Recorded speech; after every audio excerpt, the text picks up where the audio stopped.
Hey, what's up? Welcome to my complete guide to the standard 5-star character, Gepard. In this guide, we'll be covering how to build and where to use him. Gepard is a 5-star ice preservation character whose main strength is shielding allies, taking damage, and freezing enemies.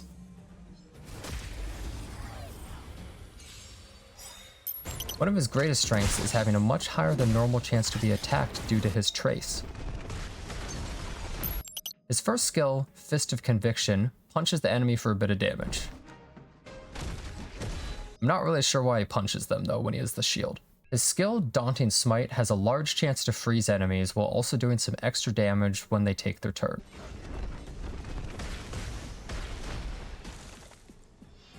Gepard's ultimate, Enduring Bulwark, creates an enormous shield for the entire team based off of his defense.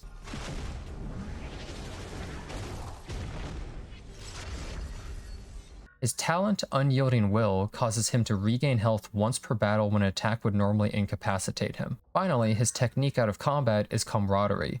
When used, it causes your team to begin battle with a large shield that lasts for 2 turns. Next are his main traces. His first trace causes him to have a much higher chance of being attacked by enemies. His second trace allows him to restore all of his ultimate energy when his talent is triggered. His final trace causes him to deal extra damage on attacks based on a percentage of his defense. This can actually possibly cause him to be a decent DPS. Gepard's eidolons increase his skill chance to freeze, reducing the speed of enemies after they're unfrozen, increases the level of his ultimate, increases the team's resistance to debuffs, increases his skill level by 2, and finally causing his talent to restore more health and giving him the next turn immediately when triggered. It's recommended that you use his light cone Moment of Victory as it perfectly supports his large defense by increasing it further, and also increases his effect hit rate to have a better chance at freezing enemies with his skill. However, if you don't have it, one could use Day 1 of My New Life or Landau's Choice to either reduce the damage the team takes or make it more likely for him to be hit. Gepard's main relics are the Knight set. This set causes his defense to increase while also greatly increasing the strength of the shield that he provides with his ultimate. Best secondary set would most likely be either the Belobog set for more defense or Fleet of the Aegis for increased team damage. As for what main stats Gepard wants, he mainly focuses on defense while shielding the team. I feel as though Gepard would only use defense main stat for body armor and boots. As for substats, he should be focusing on more defense, health, speed, and maybe some effect hit rate to land his freeze easier. Gepard is fully a defensive team support that generally contributes nothing to damage, but more reducing damage and disrupting enemies.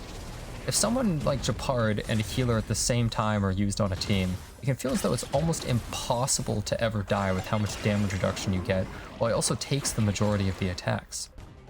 His skill that freezes can sometimes be used to completely lock down some enemies, making him permanently stun strong foes. Also, once his trace is obtained that allows him to deal damage based on his defense, he's able to contribute a bit more in the fight.